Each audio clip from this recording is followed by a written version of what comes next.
ಅವರಿಗೆ ನಾವು ಪೀಣ್ಯ ಕೈಗಾರಿಕಾ ಸಂಘದ ಪರವಾಗಿ ಸ್ವಾಗತ ಕೊಡ್ತೀವಿ.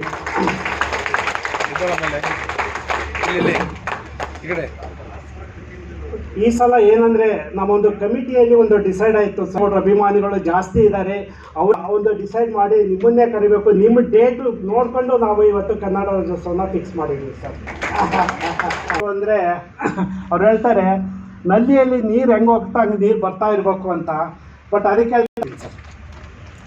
ಅದೇ ರೀತಿ ಇವತ್ತು ಏನು ನ್ಯಾಷನಲ್ ಒಂದು ಹ್ಯಾಂಡಿಕ್ಯಾಪ್ಟ್ ಒಂದು ಹುಡುಗಿಯರು ಶ್ರೀಮತಿ ಪೂರ್ಣಿಮಾ ಕರೇಸ್, ಕೃಷ್ಣರಾಜು, ಶೇಖರ್ ನಾಯ್ಕರು ಅಲ್ಲೇ ಹೋಗಿದ್ದಾರೆ, ಅವರಿಗೂ ಕೂಡ ನಾನು ಸ್ವಾಗತ ಬಯಸ್ತಿದ್ದೆ. ಒಂದು ಅದ್ಭುತವಾಗಿ ನೃತ್ಯವನ್ನು ಒಂದು ಇಂದಿನ ಕಾರ್ಯಕ್ರಮ ಕನ್ನಡದ ಸುಮಧುರ ಗೀತೆಗಳನ್ನು ಆಡಿದ ರವಿ ಕೃಷ್ಣಮೂರ್ತಿ ಅವರಿಗೆ ನಾನು ಸ್ವಾಗತವನ್ನು ಮತ್ತು ಹೇಳ್ತೇನೆ. ವಿಷಯ ಅದರಲ್ಲಿ ಬೇರೆ ರಾಜ್ಯಗಳಿಂದ ಬಂದು ಕನ್ನಡವನ್ನು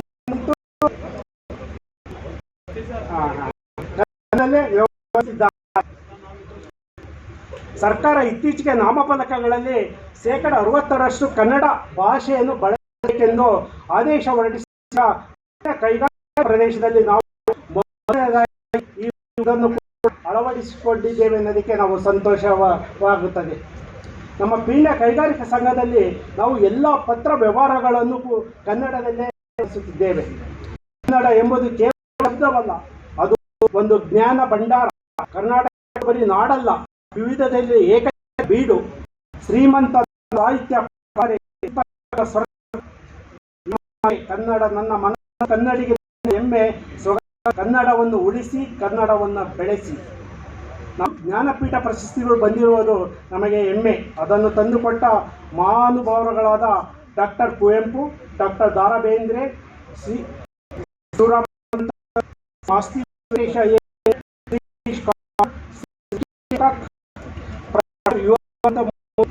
ಚಂದ್ರಶೇಖರ್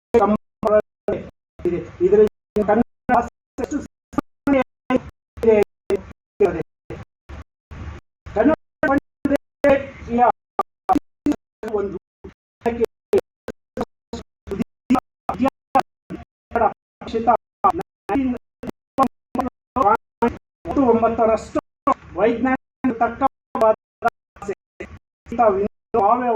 ಅವರು ಕನ್ನಡವನ್ನು ವಿಶ್ವ ಲಿಪಿಗಳ ರಾಣಿ ಎಂದು ಹೊಗಳಿದ್ದಾರೆ. ಕ್ರಿಸ್ತ ಶಕ ಕನ್ನಡದ ಮೊದಲ ಶಾಸನ ಪ್ರಸಿದ್ಧಿ ಹೊಂದಿದೆ. ಶಾಸನ ಕ್ರಿಸ್ತಪೂರ್ವ 230. ಕನ್ನಡ 2000 ವರ್ಷ ಹಳೆಯದಷ್ಟೇ ಅಲ್ಲ, ನಾವು ಮಾತನಾಡುವುದನ್ನು ಬರೆಯಬಹುದು ಹಾಗೂ ಓದಬಹುದು ಭಾಷೆ.